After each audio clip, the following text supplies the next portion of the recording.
Le gang, j'espère que vous allez bien. C'est votre gâteau aussi de la chaîne XS Boxing. Donc j'avais à cœur de vous faire une vidéo pour vous partager mes conseils concernant la rentrée en boxe anglaise et vous donner également des conseils pour ne pas effectuer les mêmes erreurs que j'ai pu effectuer quand j'ai commencé la boxe. Donc on commence directement. Let's go.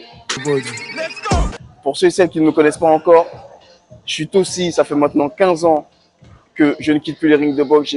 J'ai effectué des stages en équipe de France militaire.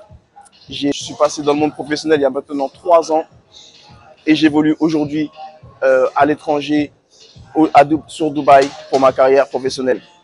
Donc, vu que c'est la rentrée, j'avais à cœur de vous partager vraiment des conseils qui vont vous éviter d'effectuer les mêmes erreurs que j'ai pu effectuer durant ma carrière. Premier point, ça va être de trouver un club de boxe près de chez vous. On connaît la population à Paris, on connaît les routes, on connaît les transports. C'est compliqué, c'est pas facile, il y a toujours des bouchons. Et avec aussi notre vie d'étudiant ou notre travail, c'est dur de toujours être à l'heure, de pouvoir accéder, d'être disponible à tous les cours. Surtout comme moi, comme on est un compétiteur comme moi, on a entraînement tous les jours. Donc c'est difficile de toujours arriver à l'heure et du coup c'est un paramètre à prendre en compte. Donc premièrement, je vais vous conseiller de trouver une salle qui est proche de chez vous, pas trop loin et forcément dans laquelle vous vous sentez aussi bien. Donc ça va être le premier point et le premier conseil que je vais vous apporter dans cette vidéo. Le deuxième conseil, ça va être de connaître votre pourquoi, de savoir est-ce que vous voulez commencer la boxe juste pour du loisir, juste pour apprendre à se défendre, juste pour avoir une activité physique, juste voilà pour découvrir le sport, ou est-ce que vous voulez être compétiteur et effectuer des compétitions. Donc c'est deux paramètres totalement différents. Il faut déjà savoir pourquoi vous voulez être dans ce sport et pourquoi vous voulez commencer ce sport. Pour les loisirs, voilà, prenez le temps de découvrir, de boxer, d'apprendre les automatismes, d'apprendre les bases. Prenez le temps, voilà, de vous sentir bien pour potentiellement plus tard effectuer des compétitions. Pour ceux qui veulent effectuer des compétitions directement, alors là, c'est un autre registre. Il faut exactement savoir, du coup, quelle compétition effectuer. Quel est votre palmarès? Si vous venez juste de commencer, il y a des premières compétitions qui sont les challenges de premier round, qui commencent très prochainement, si je ne dis pas de bêtises, fin octobre, début novembre. Donc, c'est une compétition dans laquelle on retrouve des compétiteurs qui n'ont encore pas d'expérience, 0 à 1 combat maximum. Et du coup, ça va être des gens voilà, du même niveau que vous allez pouvoir rencontrer. Donc ça, c'est une très bonne première expérience pour débuter dans le monde de la compétition. Donc, je vous recommande de vous approcher de votre club, de poser les bonnes questions, de vous inscrire si c'est ce que vous voulez. Si vous ne vous sentez pas prêt, parce que le temps de préparation est assez court, 2 mois, il y a des galas aussi qui se font en début d'année. Donc, peut-être potentiellement commencer par un gala. Voilà, comme ça, vous allez pouvoir prendre vos repères, prendre vos marques, vous identifier aux boxeurs que vous avez en face de vous et savoir si effectivement la compétition s'est faite pour vous, si le challenge s'est fait pour vous, si votre niveau est au point ou pas et évoluer par la suite. Si je ne dis pas de bêtises, il y a le challenge du premier round, il y a les novices qui se suivent. Donc voilà, c'est moi je vous conseille de directement vous inscrire et d'enchaîner en fait ces compétitions, ce qui, si vous finissez avec un bon palmarès, donc sans défaite, peut rapidement vous ramener à 5-7 combats. Donc c'est énorme et c'est très bien pour une carrière de boxeur amateur. D'accord? Le troisième point que je vais vous conseiller de mettre en place et de partager, ça va être avec votre coach.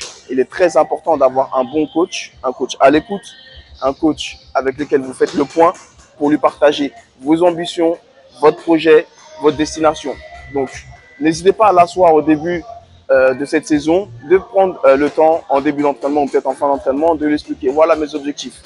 Je souhaite effectuer 5 à 10 combats cette année. Je souhaite, si vous avez déjà un boxeur expérimenté peut-être, et vous avez déjà des combats à votre palmarès, ça pourrait être d'effectuer entre 3 et 5 combats par exemple cette année et de passer professionnel en fin d'année. C'est une option que vous pouvez lui soumettre. Vous faites le point avec lui, ok. Donc je te conseille de t'inscrire à telle organisation, à tel événement, de faire peut-être le challenge des Montana, de chercher à te faire une place auprès de l'équipe de France pour faire championnat des îles de France, pour voilà, effectuer des stages avec l'INSEP, etc. Du coup, ça va vous permettre d'élever votre niveau et de passer à un autre level. Donc, il est très important de faire le point avec vos coachs et de mettre sur table, carte sur table, quels sont vos objectifs. Chose que moi, je n'ai pas fait. Malheureusement, je boxais pour boxer, je boxais vraiment pour prendre du plaisir et je n'avais pas vraiment d'objectif bien fixe, bien précis. Je ne savais pas que telle ceinture était importante, que faire un stage en équipe de France allait m'ouvrir d'autres portes, que faire ceci et cela serait bénéfique pour moi et pour ma carrière. D'accord? Donc c'est pour ça qu'il est très important que vous échangez avec lui, que vous posiez toutes les questions qui peuvent vous passer par la tête, que vous ayez un plan de carrière bien précis, bien ficelé et que vous restez focalisé sur ces derniers. Ça va vous permettre de ne pas perdre de temps et d'aller plus vite et d'aller droit au but. Le dernier point que je vais vous partager, c'est du coup cette relation que vous allez avoir avec votre entraîneur. Un entraîneur doit savoir faire la part des choses entre l'entraînement, la psychologie,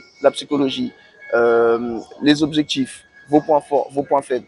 Okay, différents points qui font que vous êtes un boxeur différent, que vous êtes un boxeur unique, que vous n'êtes pas les mêmes, vous n'allez pas avoir la même problématique que votre boxeur de gauche ou de droite, que votre camarade de gauche ou de droite, ou bien que voilà, vous avez vos points forts, vous avez vos points faibles. Les boxeurs à votre gauche, à votre droite ont leurs points forts, leurs points faibles. Donc il va falloir qu'ils sachent jouer avec vos points forts, qu'ils sachent parler, savoir comment vous encourager. Certains boxeurs aiment qu'on leur crie dessus, d'autres aiment qu'on les encourage. Donc voilà, c'est des paramètres qui pour moi sont très importants et qui doivent prendre en compte. Donc va falloir être aussi transparent avec votre entraîneur, lui dire les choses si quelque chose vous plaît, si quelque chose ne vous plaît pas, ce qui va vous permettre également de ne pas perdre de temps et de vous faire avancer plus rapidement et plus sereinement vers vos objectifs. Donc voilà pour les différents conseils que je peux vous apporter en cette rentrée, en ce début de saison. Et tout ce que je peux vous souhaiter, du coup, c'est du bonheur, une bonne carrière et d'atteindre vos objectifs. Donc d'ici la prochaine vidéo, je vous invite à vous abonner si ce n'est pas encore fait et à partager cette vidéo si elle vous a plu aux camarades autour de vous qui sont intéressés par la boxe et qui commencent cette rentrée. D'ici la prochaine vidéo, je vous dis à très bientôt la team.